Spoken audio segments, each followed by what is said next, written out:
Olá, meus amores, meus súditos, hoje eu tô aqui no Pobrecast, né? É o terceiro do ano, né, Câmara Boy? É o terceiro do ano e a gente tá aqui com o chapa quente, meu amor! Marcos Sererep da rádio, né, Câmara Boy? Delícia, hein? Marcos Sererep, eu Tudo tô bem? passada tudo bom, tô honrada com a sua presença. Eu queria saber se Sererep é nome ou é apelido, como é que funciona isso aí, como é que é? Bom dia, boa tarde, boa noite, né? Não vamos ter prazer estar aqui, muito obrigado pelo convite. Serelep já foi apelido e hoje é meu sobrenome. Olha, Né? Não é de uma origem familiar, não é herdado de nenhum parente, mas herdou-se de um apelido. sim. E como eu me formei em advogado, em advocacia, você não pode utilizar na advocacia apelido. Ah, não? Não, você não pode colocar uma placa, a OAB, a Ordem dos Advogados do Brasil, não permite. E se eu ligar para você e falar que quero falar e é o Marco, quem Marco? Mas se eu ligar e disser que é o Serelep, tem uma grande chance de você saber. Ah, sim, é evidente. E aí, como eu era conhecido já no meio esportivo, e o Serelep foi um apelido que o Osmar Hilário me deu, né, e tal. E aí eu entrei na justiça pedindo, né, autorização para que colocasse o sobrenome Serelep. Então ficou Marco Antônio Serelep Ferreira, que é o nome do meu pai. Né? Que legal, né? Antes era Marco Antônio Ferreira. Então hoje é um apelido, nome, Sobrenome. sobrenome. Igual a Xuxa fez, né, Câmara Boy? Exatamente. A Xuxa, aquela Xuxa, menininha. Lula. É, o Lula, né? Tudo também? O Lula, eu acho que o Dunga, É, que é o Antônio Dunga. Edivaldo Dunga da Costa, parece. Ah, eu lembro do Dunga, da época do Dunga mesmo, hein? Do Ó, do hot dog, Do hot querido. dog. Que eu era, olha, não é à toa que eu dou esse tamanho, né? O Dunga me ajudou a engordar muito. Você é cliente VIP. Cliente VIP. Concorda que isso, essa questão do Dunga. Gente, na minha época você falasse que é hot dog, não sabe o que Ninguém é. sabia. Todo mundo queria Dunga, isso é Dunga. fantástico, né? Virou uma marca, Tá na né? história, E aí, será que ele patenteou o Dunga? Né? Pra marca de hots e derivados Eu acho de que coisa? não. Eu acho que não. É uma pena, né? Eu acho que não. Né? E ele deveria, né? Porque é um fenômeno É um aqui na nome, cidade. né? Já um patrimônio. Pode até colocar um hot dog ali, um Dunga, né? Uma homenagem ao Dunga, né? Enfim. Que tem uma história de vida muito bonita também. É, eu queria entrevistar ele. Dunga, parece que a gente vai ter um papo, por que não, né? É claro. A gente tá aí disposto a ouvir tudo e dar risada, né? Inclusive, ele apoia a cultura na cidade desde sempre, porque a gente tem uma companhia de teatro na Câmara Boy. E ele sempre foi muito solícito com a gente quando a gente procurou. Ajuda muita gente também. Sim. Né? Tem umas histórias assim. A esposa do Dunga faz um trabalho assim muito bacana e não aparece, né? Tem um filho maravilhoso que é o almirante da Marinha, uma filha também. Legal. É uma história bacana o Dunga. Vamos ver. Qual que é a sua primeira lembrança que você tem da infância, Marcos? Eu, do Jardim Guanabara. Eu nasci no Jardim Guanabara aqui em Araçatuba. Me criei lá, né, na rua Luiz de Camões. Onde tinha um mototáxi lá, hein? Hã? Tinha um mototáxi lá que eu sempre usava da Luiz de Camões. Luiz de Camões? Não sei. Agora... Né? Mas cresci ali nas ruas do Guanabara, sem asfalto. Minha mãe fazia os trabalhos lá na igreja, que era lá do centro comunitário. Não tinha nem igreja na época, hoje tem há muitos e muitos anos. Eu tenho 2 irmãos que ainda moram no bairro. Né? Amigos, famílias assim, da época de escola. Então era isso, a gente acordava de manhã, não tinha aquela rodovia Marechal Rondon, ela veio depois. E quando construiu, atravessava, moleque, né? Atravessava e tal. Então é do bairro Guanabara a minha infância. Nossa, que legal. Que eu lembro assim, não tem como esquecer. Quem são seus pais? Aparecida de Oliveira Ferreira, você vai fazer eu chorar. E o seu Antônio, meu pai morreu em 89 e minha mãe em 2021. Nossa. Minha mãe já tinha assim várias comorbidades, né? Minha mãe tinha 87 anos e era até muito triste ver a minha mãe naquela situação, porque minha mãe ela nunca admitiu assim ter empregada doméstica, por exemplo, para auxiliá-la. Mesmo ela tendo tido um AVC, ela não aceitava. Ela fazia comida, se você tirasse ela da beira do fogão, ela sentada, queimando os braços nas panelas, mas ela não admitia, ela queria ela cozinhar. Mas depois, né, o AVC, também a idade, aí você passa a ser dependente. E aí depois, quando ela já estava bem debilitada, vieram esses tempos de Covid, né? Nossa. E aí ela pegou Covid e não resistiu, né? É difícil. Então é muito assim. E é uma pessoa de uma bondade muito, né? Uma fortaleza e ao mesmo tempo uma bondade imensa, assim. Que legal, né? Interessante, né? Boas referências pra você. Ah, principalmente na questão da bondade mesmo, Sim. né? Do atendimento ao outro. Minha mãe, principalmente, meu pai faleceu em 89, tem muitos anos, meu pai era bem fechado, assim, sabe? Mas a minha mãe não, minha mãe acolhedora, pessoa, é uma guerreira mesmo, Dona Aparecida. O que te levou para a comunicação? Porque você é formado em Direito, né? Sou formado em Direito, eu me formei, mas não faz muito tempo, eu me formei em 2017 em Direito, eu fui estudar depois de velho mesmo, e é a melhor coisa que aconteceu na minha vida. Me fez, eu falo assim que o Direito e o Espiritismo me fizeram pessoa melhor, né? Não só do campo profissional, como para você, mas na vida mesmo. De você entender essa questão do direito do outro, de você poder associar isso à comunicação e poder informar melhor as pessoas, não deixar-se ser engambelado, não deixar, poder entender um contrato, entender algum sistema e tal. E ele, apesar de eu estou numa fase agora, desde agosto do ano passado, que o direito, eu ainda eu sou advogado, né, mas eu estou tendo que dar uma revisada, porque eu assumi com o Grupo Tati lá com o Chaim, isso me toma tempo, né, mas eu não pretendo abandonar, não. Agora, a comunicação, eu sou advogado, e o que me levou à educação é um acidente de percurso. A minha paixão, se você falar, você é radialista e você é advogado, você vai ter que escolher um. Fica difícil. Não, radialista, não tenho dúvida nisso. Não, mas não tenho dúvida. Tanto que eu poderia ter dito ao Chaim, Chaim, não vai dar, né? Eu só vou ficar com o meu programa mesmo, porque eu preciso continuar como advogado. E eu não titubeei, né? Eu aceitei o desafio dele. Ser diretor artístico da rádio, é isso? Eu sou o diretor, eu não gosto muito de falar isso, mas eu sou um diretor-gestor. Aqui em Araçatuba, Nova Brasil, 90,1. E a Cultura, 95,5. Sou eu que administro, né? Então existe uma hierarquia. Nós temos o Rafael Perry, nós temos o Fernando Rocha em São Paulo, são os CEOs, o Chaim Zayer, que é o presidente do Grupo Tati, e aqui em Araçatuba as questões são geridas por mim, né? É isso. Que a gente vê que a programação da rádio praticamente é 80% feminina, né, Câmera Voz? É um pouquinho mais até, vamos dizer. Você valoriza muito as meninas, né? Nossos talentos femininos, né? Na verdade, foi assim. A Nova Brasil, ela já estava, a Nova Brasil ela conta com um grande espaço que ela vem da rede mesmo, que é produzido por São Paulo. Então nós temos um jornal local, que é apresentado pelo José Walter, e nós temos a Lilian Flores, que está lá. Então, aí a Rádio Cultura foi uma rádio que ela cedeu espaço para a Nova Brasil, e depois o Chaim fez questão que a Rádio Cultura retornasse, porque ele ficou com 2 emissoras. Então foi possível ter a Nova Brasil e resgatou-se a cultura. Que é um patrimônio da cidade, né? É a Rádio Cultura. A primeira rádio de Araçatuba. Até o né? Paulinho, o apresentador, né, fez parte, né, da Rádio Cultura, se eu não me engano. Eu acredito que sim. Eu conversei recentemente com a filha dele e eu me lembro de alguma coisa que ela comentou com a Vitória. O Bolinha foi de Araçatuba. Tem muita gente, por exemplo, a Rádio Cultura lá no começo chegou já a apresentar um show do Roberto Carlos. Sim. Que foi ali no Cine, eu sempre confundo Bandeirantes ou São Francisco, que é no Oswaldo Cruz, onde hoje é um estacionamento que está fechado.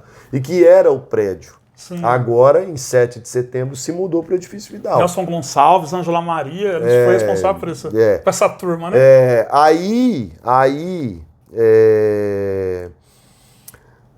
Essa questão das mulheres não não olhei para isso, eu faço questão de ter. Sim. Aconteceu que todo mundo se esperava que vai retornar com tudo aquilo que estava no passado.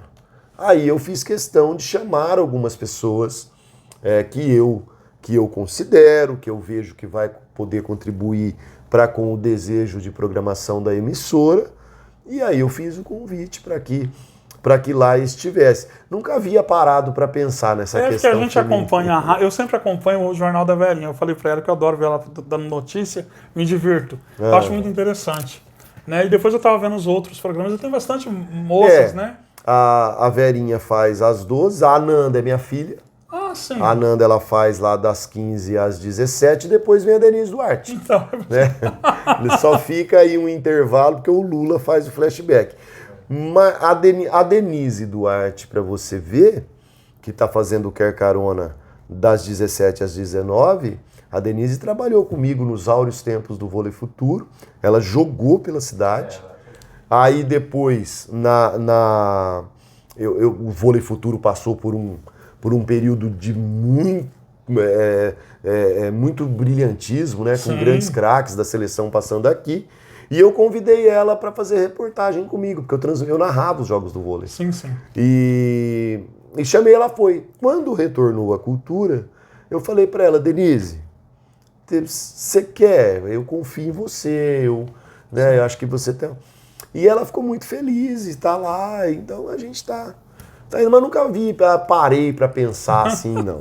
O que eu acho que tem que ter, sim, e aí compromisso não só com a questão de trabalhar contra essa questão da violência doméstica, do preconceito. Eu acho que a mulher tem que ter o espaço, a gente tem a obrigação de estar falando nisso, assim como trabalhar contra a questão da homofobia, né, do racismo, essa coisa absurda e nojenta.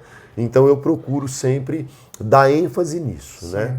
Essa é a minha preocupação enquanto gestor das emissoras. Levar informação de qualidade e fazer com que a sociedade ela se conecte com certas coisas que não cabem mais, enquanto a gente tem que ser chamado de humanidade.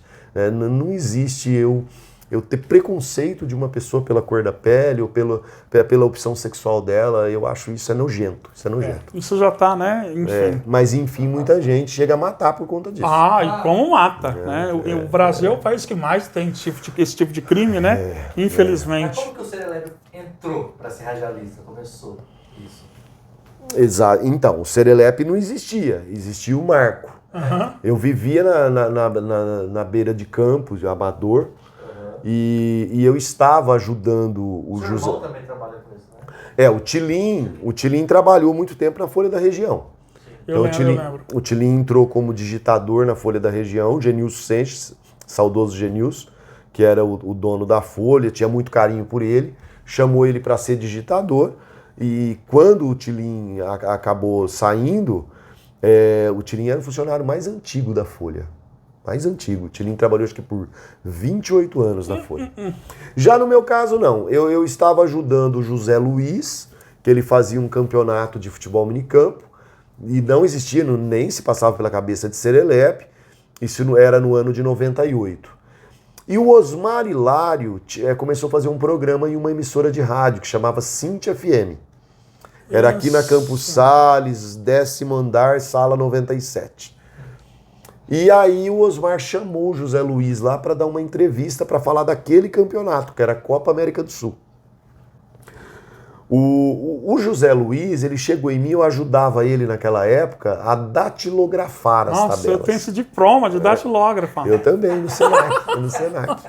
Aí, o José Luiz falou assim pra mim, Marco, vai lá, cara, porque eu não sei. Ele falou assim, eu não sei falar direito, vai lá que você tá por dentro de tudo.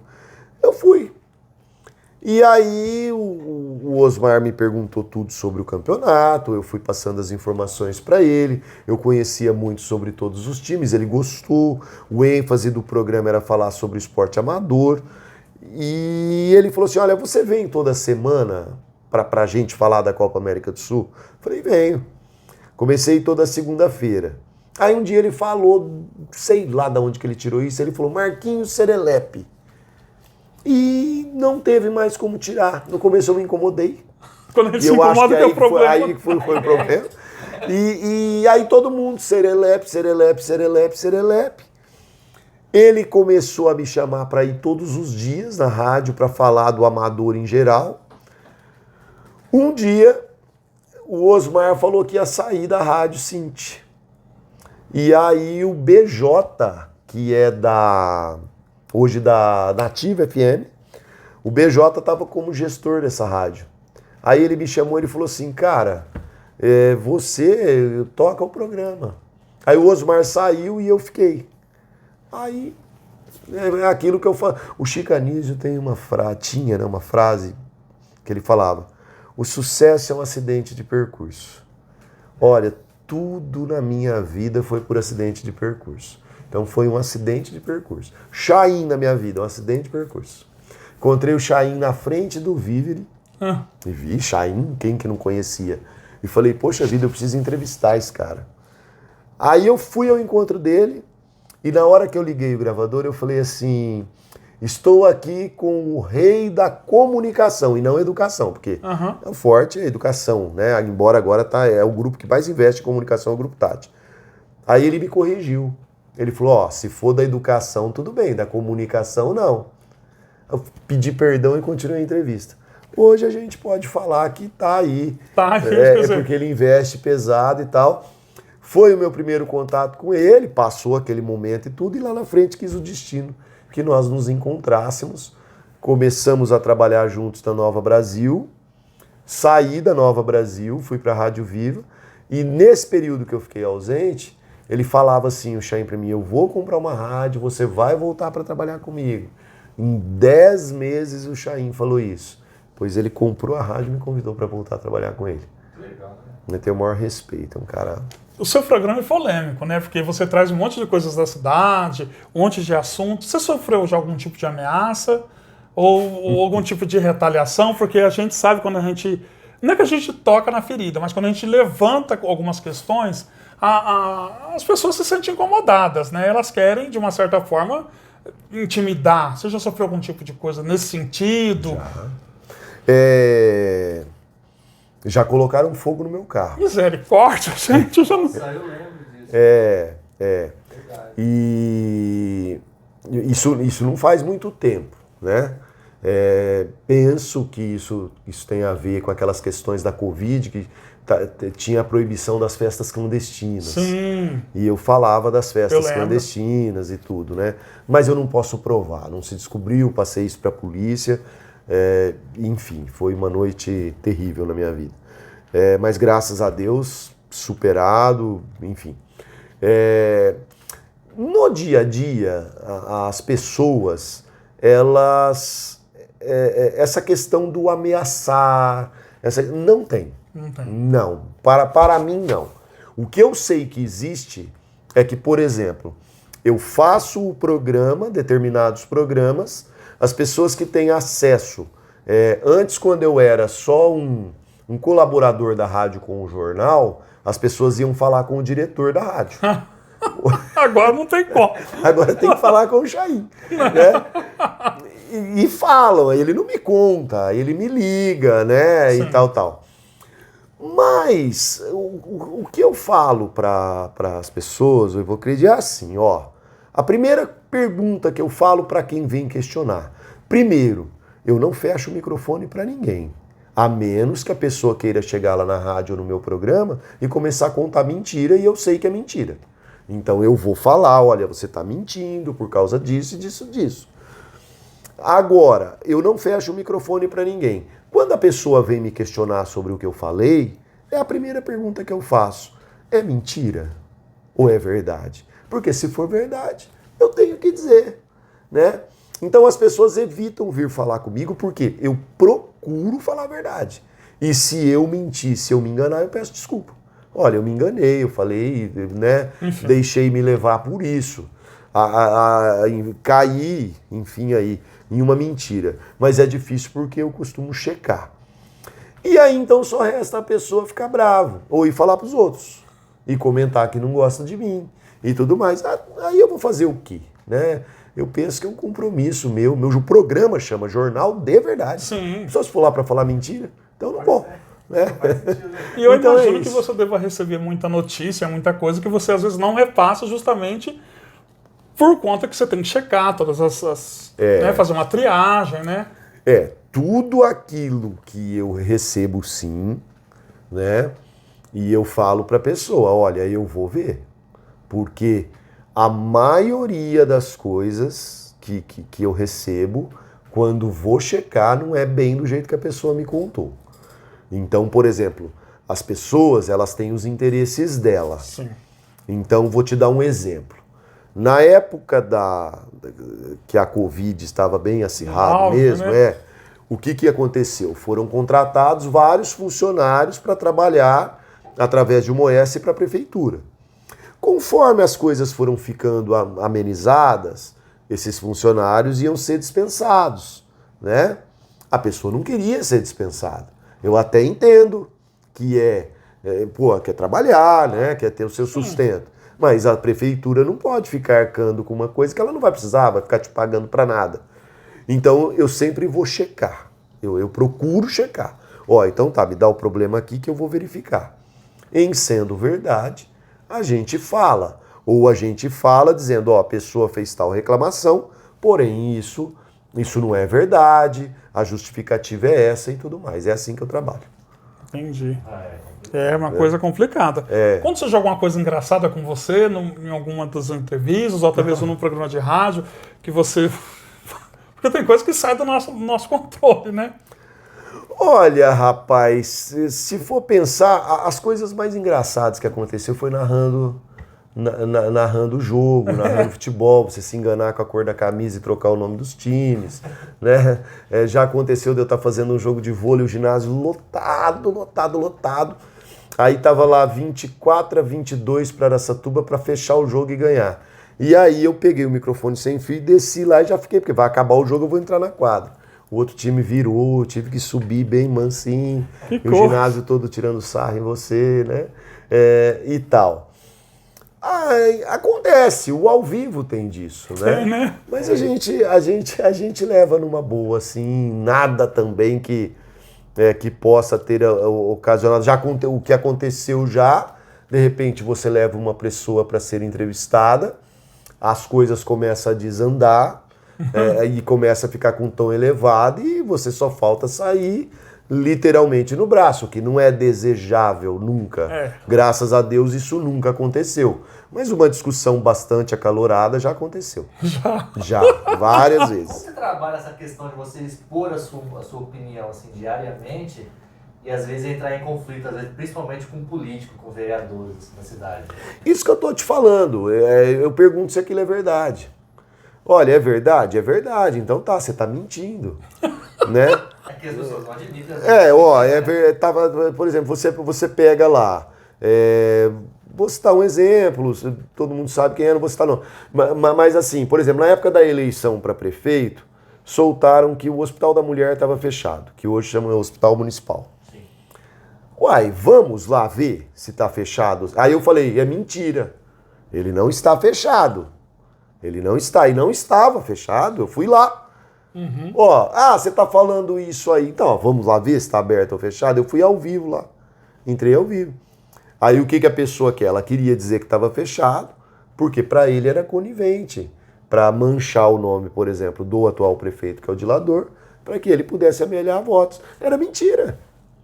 Era mentira, acabou, né? As famosas fake news. Tanto que acabou depois, a justiça acabou dando o direito de resposta, multou, enfim. É isso. Então eu trabalho assim, o cara falou, é verdade ou é mentira? É mentira. Então se é mentira, não tem como, né? Enfim. E como que você lida com as críticas? Porque deve ter críticas, né? Quando você está em evidência, tem um programa de grande audiência, né? Como é que lida com as críticas? Ou tá numa fase mais suave da vida? Não. Às vezes tá suave agora e às vezes o programa que você fala, nossa, hoje não tem nada, né? Hoje vai ser aquele programa e tal. Do nada surge um assunto quente e pronto. O que acontece com as críticas? Primeiro, eu analiso quem é que está criticando.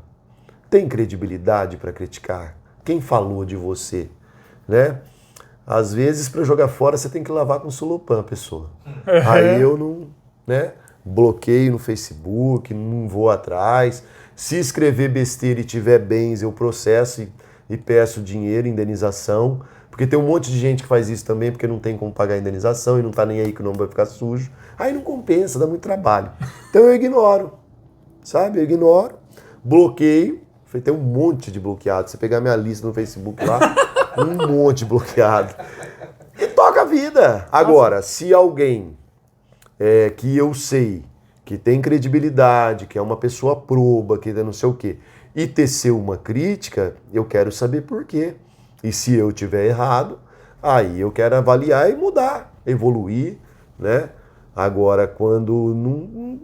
Porque normalmente a pessoa ela quer a conveniência daquilo que ela está falando, daquilo que ela quer que aconteça, que seja verdade. Entendi. Eu não posso compactuar com isso. Eu tenho que analisar o fato, tirando a emoção, né? Como diz um empresário aqui, sim ou não com a mesma emoção. Tem que ser assim. Tá certo, né? Né? Quem que é a sua referência na comunicação? Rapaz, tem tanta gente. Eu vou falar como narrador, pode? Claro. Narrador Galvão Bueno. Narrador, Sim. né? Não, tem algumas coisas com a Globo. A história desse cara, né? Tanto que se aposentou e ele mesmo falou que ele não vai mais narrar, mas tem algumas coisas para ele fazer com a TV Globo. Né? A pessoa não chega onde ele chegou por nada. Sim. Gosto muito da emoção dele, tanto é que já teve problemas com tal. E eu gosto muito de analisar texto jornalístico. Então, por exemplo, se você pega um Tino Marcos, que esse parou da TV Globo, que trabalhou tantos anos com o Galvão, texto maravilhoso. Tinha um outro repórter da Rede Globo, que era o Renato Ribeiro, Pedro Bassan, tem um texto bom, né? Então, eu admiro esse... eu vou citar o Galvão Bueno, como narrador, né? Agora, jornalistas assim são fáceis. Agora, comunicação por comunicação, o Silvio Santos. Isso é incrível, né? Eu sinto uma... Não, é o Papa, meu filho. Não tem pra Não tem ninguém. igual, né? É o Vai Papa. fazer falta. É o Papa. E vejo, eu já fui dar algumas palestras de comunicação na Polícia Mirim, eu já fui no Luiz Gama e fui lá na FATEC, lá na ETEC e na FATEC. Sobre comunicação. É a nossa principal ferramenta em qualquer ato da sua vida. Sim. Comunicação aqui, comunicação no nosso relacionamento fora daqui, comunicação com você, com a sua família, com seus amigos, no seu trabalho, né? Você se comunicar pelo WhatsApp, você se comunicar pelo telefone, você se comunicar pelo rádio, pela TV, você se comunicar no seu trabalho. O Zé Walter trabalha comigo, é um menino, eu vou falar menino porque eu tenho idade para ser o pai dele, e que eu praticamente adotei, trabalha comigo, tem minha plena confiança. Eu falo para ele, melhore sua comunicação. Não a questão de falar no rádio, porque você está fazendo isso muito bem. Mas eu falo assim, responda as coisas de forma mais clara, seja mais objetivo para falar e tal. Tem pessoa que te manda um áudio de WhatsApp de 5 minutos para explicar podcast. Exatamente. Então, a comunicação é assim. Tem que ser objetiva, né? E tenho a comunicação como a principal ferramenta de vida. Minha mulher, eu falo para ela, se comunique direito, né? Fala as coisas claramente para a gente se entender. É isso. Mas é verdade, né? Às vezes existe muito conflito por falta de comunicação. E de interpretação, que eu falo uma coisa, você entende outra, vira aquela confusão, né? Exatamente. Principalmente em redes Né? sociais também. A mulher que limpava lá em casa, ela ia toda sexta. Um dia ela deixou um bilhete assim, na outra sexta eu venho na quarta. Eu entendi. Né?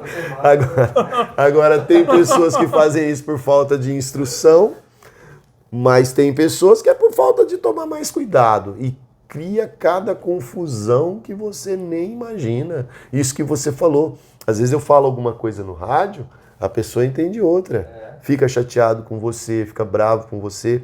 À toa, e você não quis dizer aquilo, né? Então a comunicação... E depende muito quando a pessoa está naquele dia. Às vezes ela está um pouco mais sensível, um pouco mais...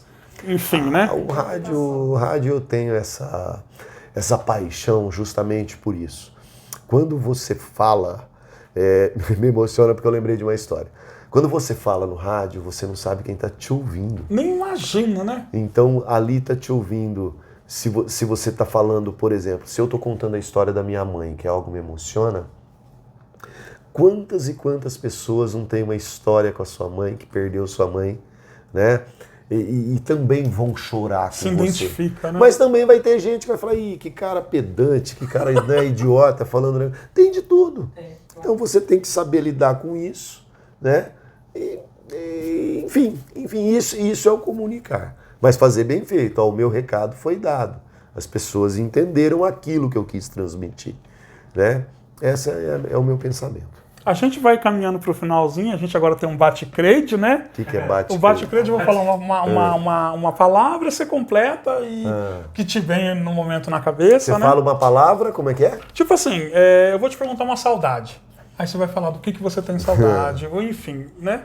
Parece que o negócio tá soltando caixa. Tá esquisito isso que eu tô sentindo.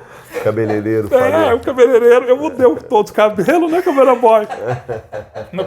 Eu tava com uma outra roupa pra te entrevistar, mas na hora que eu coloquei, parecia o professor Raimundo do He-Man, né? Aí eu troquei na hora, porque ficou esquisito, né? Então vamos pro nosso bate-crede, um amor. Bate-crede. Clarice. Clarice, ó. Minha vida, minha mulher, meu amor, minha âncora. Uma saudade. Minha mãe. Uma tristeza. Minha mãe. Um arrependimento, se tem algum. Não ter feito faculdade de Direito mais cedo. Olha. Né? Eu fui fazer, eu já tinha 40 em 2017. Hoje eu tô com 51. Ó, boa ideia, hein? 51. Queria ter feito, poderia ter feito mais cedo. Né? Mas não sofro por causa disso. Poderia ter optado por ter feito mais cedo, só isso. Né? Um livro de cabeceira? Um livro de cabeceira, rapaz. Olha, tem um livro que eu gosto muito, que é do apóstolo Paulo de Tarso, né? Paulo Estevão. Eu não vou dizer que ele é de cabeceira, eu li ele uma vez só, que ele é desse tamanho. Mas um livro maravilhoso, para você ter um encontro realmente com a sua fé. Sensacional. Já li vários livros, né? Mas Paulo Estevão, um livro que me marcou, e também um pilar de ferro, que conta a história de Cícero, que viveu há 104 anos antes de Cristo. E Cícero resumiu o segredo da nossa vida. Para você ter uma boa vida, uma vida que te garanta aquilo que eu acredito, porque eu sou espírita, que é a eternidade, é você ter boa fé. Boa fé na relação comercial, na profissional, na de amizade, em tudo. Tenha boa fé que tudo vai dar certo. É legal. Isso. Dos 7 pecados capitais, qual que seria o que te representaria? Eu poderia falar a gula, porque eu tenho que segurar bem, né? Se eu estiver num problema... Olha, eu entrei na rádio em agosto.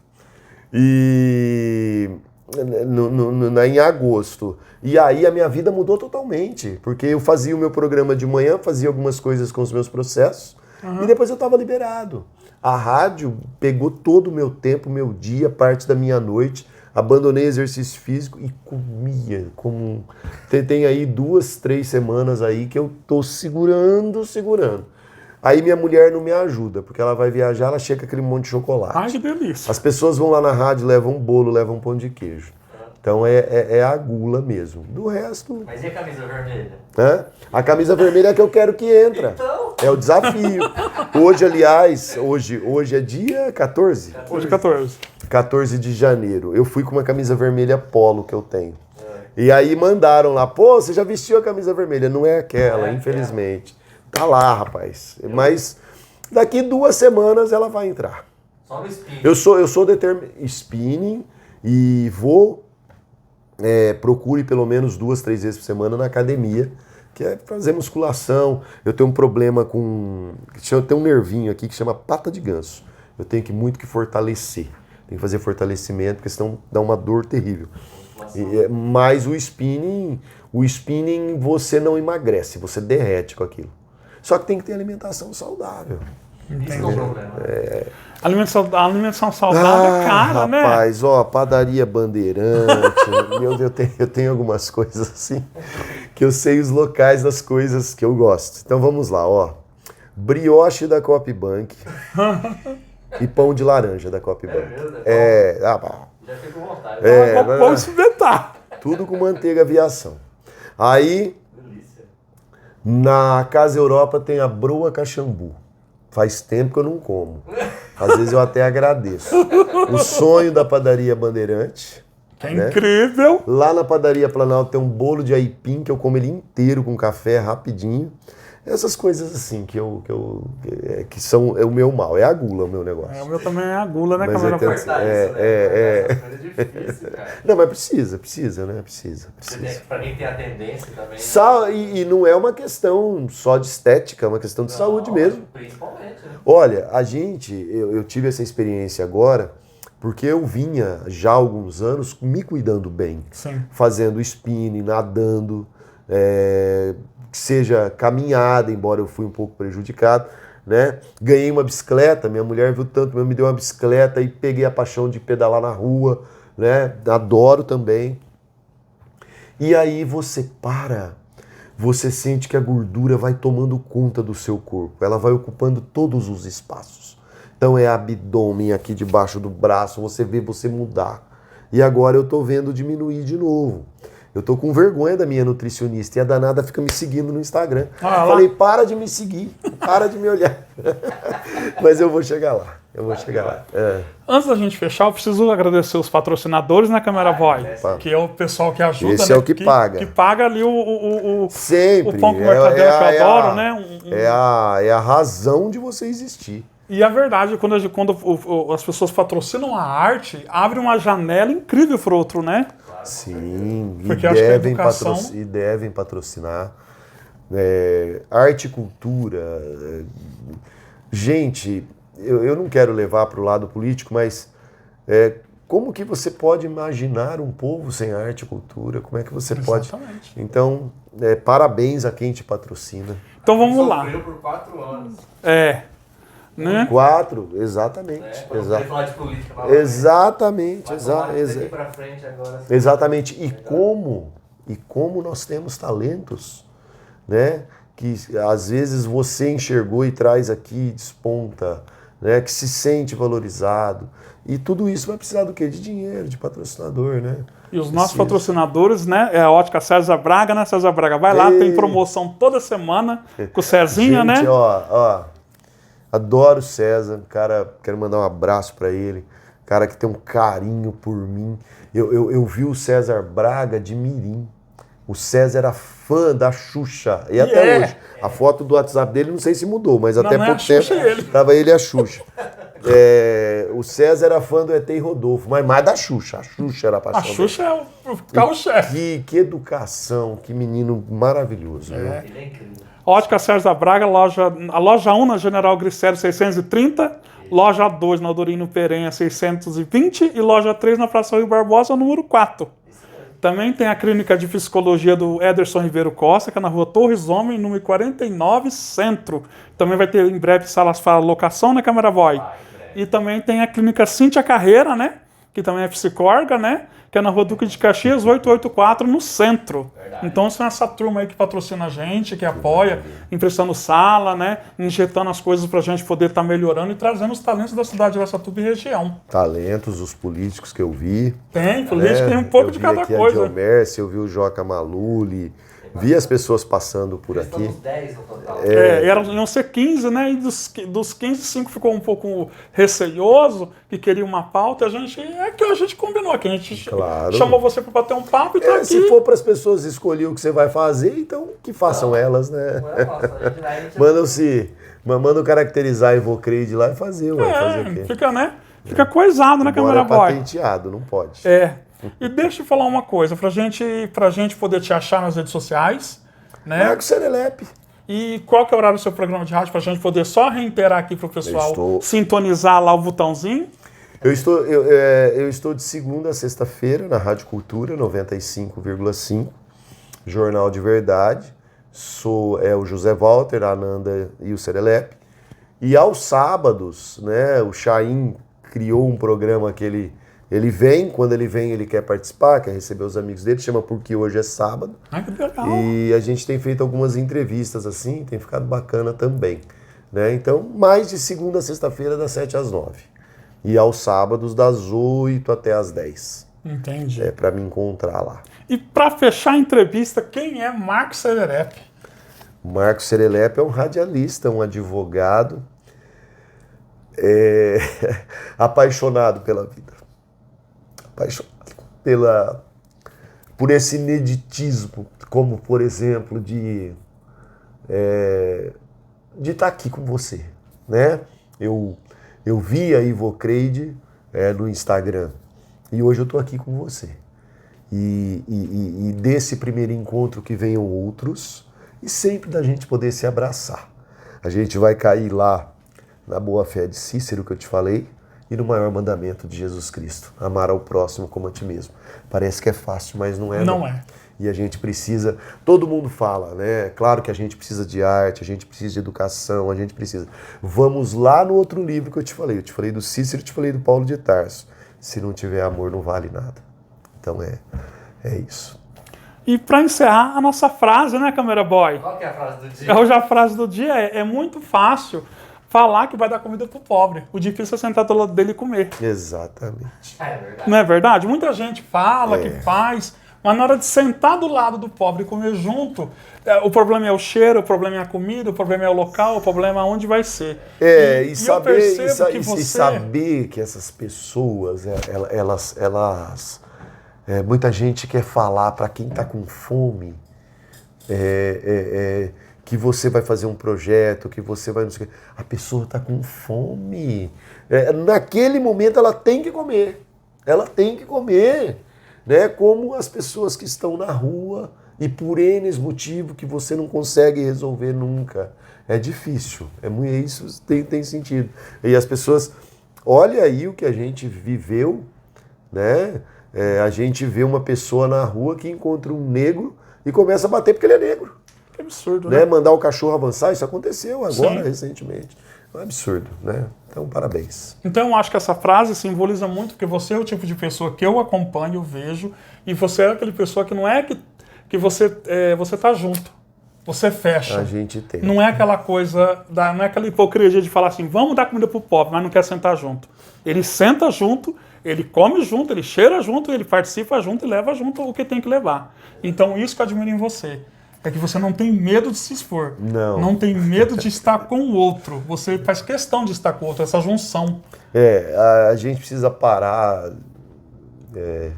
Recentemente agora, nessa semana, nós vimos os nossos vereadores querendo, de uma forma definida perfeitamente pelo vereador Arlindo Araújo, de forma sorrateira, porque marcaram uma sessão às 10 da manhã, eu acho que numa quinta-feira, para tentar dobrarem os seus subsídios, que são os seus salários. Juntamente com isso, proporcionar que eles pudessem ainda dar cargos e cargos e cargos e cargos para aqueles apaniguados. E vai dizer que você ganhar 6 mil é pouco? E você está numa cidade que tem numa cidade, num país, num estado, no mundo, gente que não tem o que comer. E você vai usar o dinheiro desse que não tem o que comer para pagar dobrado para vereadores que muito pouco produzem. Eu ia até me manifestar em relação a isso na semana, mas eu estava fora da cidade.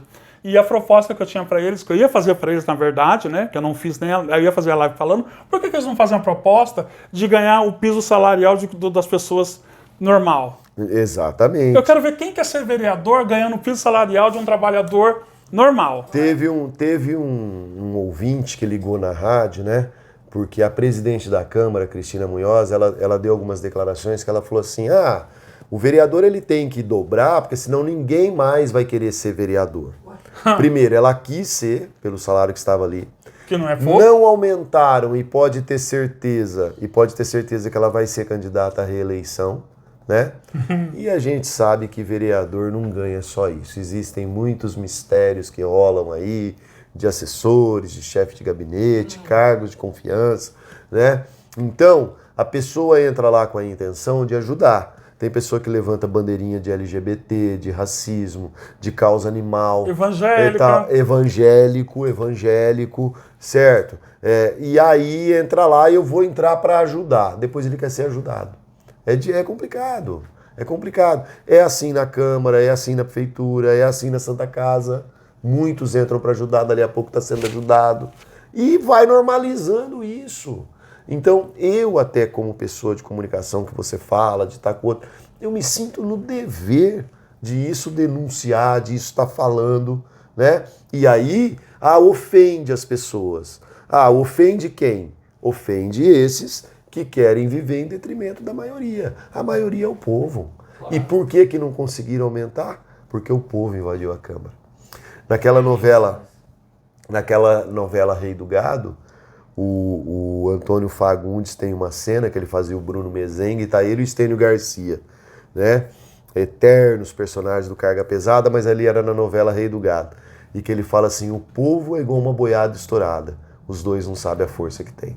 E é verdade, é verdade. E vamos estar de olho, não só por conta dessa questão do salário, mas de outras questões, não só eu, como Ivocreide, mas também o Marquinhos Sererep, que está de olho, como diz, ele é chapa quente. Ele é chapa quente, eu sou drink quente, seja lá o que quente for. A gente vai ficar de olho, a gente vai começar a se manifestar, né, Câmera Boy? Precisa. Traz vereadores aqui, faz algumas perguntas, que às vezes incomoda, mas é para incomodar mesmo. Não quer ser incomodado, faz o certo. Faz correto. É o seu candidato, né? Fica em casa. Vereador, né? Exatamente. Porque eles têm... prestar conta para a população. Exatamente. Tem um vereador, pode falar o nome? Claro, o que você quiser. Eu sempre cito no meu programa e falo o nome lá, tá? É que aqui o espaço é seu. Wesley da Dialogue. Esse menino, ele é da periferia, ele é jovem, eu não sei se ele terminou ou se ele ainda cursa direito como eu, né? Então eu falo, nossa, o direito fez tão bem para mim, não é possível que fez tão mal para uma pessoa. E esse menino, uma semana antes das eleições, ele estava na frente da Câmara Municipal pedindo o afastamento do prefeito Dilador Borges, porque o Dilador tinha mandado pagar umas gratificações a servidores que tinha que pagar mesmo. Ali errou porque a justiça falou que não era para pagar e ele pagou. Mas ele tem as razões dele. Ele se elegeu criticando e pedindo afastamento do prefeito. Uma semana depois ele foi tomar um café com o prefeito. Ele não só concorda com as gratificações, porque ele depois foi o projeto para a Câmara e ele aprovou. Ele paga para sua chefe de gabinete R$15.500. Ele paga para o seu assessor e estava no hall de vereadores para dobrar o subsídio dele. O que aconteceu com esse menino? Né? Cadê a boa-fé do Cícero? Cadê o amor do Paulo de Tarso? E a gente tem que cobrar. Nós temos que cobrar. Vem cá, a coisa desandou. Você não é mais aquele menino que apresentou uma proposta para aí estar. Você é outra pessoa. Então conta quem você é de verdade para saber se o povo vai querer que você continue lá. É isso. Quero ver se eu tenho coragem de andar de ônibus agora. E é esse. Anda para tirar foto e postar no Facebook. Ué, mas que né? Mas agora, o que cabe a nós, enquanto comunicadores? Contar a verdade. Inclusive, eu já entrevistei ele, né, pro Pobrecast, né, Câmera Boy? Já entrevistou ele no começo, logo que ele se elegeu, para saber como é que funcionava o mandato coletivo, né? Ele explicou pra gente. Mas a gente vai convidar muitas pessoas do meio político para poder falar sobre muitos assuntos que é pertinente à população. Claro. Porque a cultura e a comunicação tem que andar junto. Então a gente está aqui para isso. O Pobrecast é para isso. O Chapa Quente é para isso. Né, Câmera Boy? Que de pobre não tem nada. O cara tem camisa, tem roupa, tem joias. De pobre não tem nada. Um lugar bonito, no centro da cidade, uma sala maravilhosa. De pobre não tem nada. Eu continuo andando de a pé. Mas enfim... Anda de tua. Não, tenho medo da tua. Deu certo. Eu quero te agradecer mais uma vez. Obrigado, querido. Agradecer a oportunidade de te conhecer pessoalmente. Que isso. Prazer e poder ter outros momentos que a gente pode contar comigo. Vai lá na rádio também. Vai lá, já esteve lá, né? Tive lá com a Verinha, a delícia da Verinha. Vai lá, o espaço é nosso, sempre pra gente estar apresentando coisas boas pra população. Parabéns pela iniciativa, né? De estar levando aí da sua maneira, seja a crítica, seja o humor, seja a instrução, isso é muito importante. Fico muito feliz de estar aqui. Obrigado, viu? Obrigado mais uma vez, gente. Eu só ouvia falar do Câmera Boy, hoje eu tô vendo. Hoje eu tô vendo o Câmera Boy. Então, Câmera Boy, fecha em mim, no Marcos Sererep e até a próxima, gente. Valeu, tchau, pessoal. Um abraço.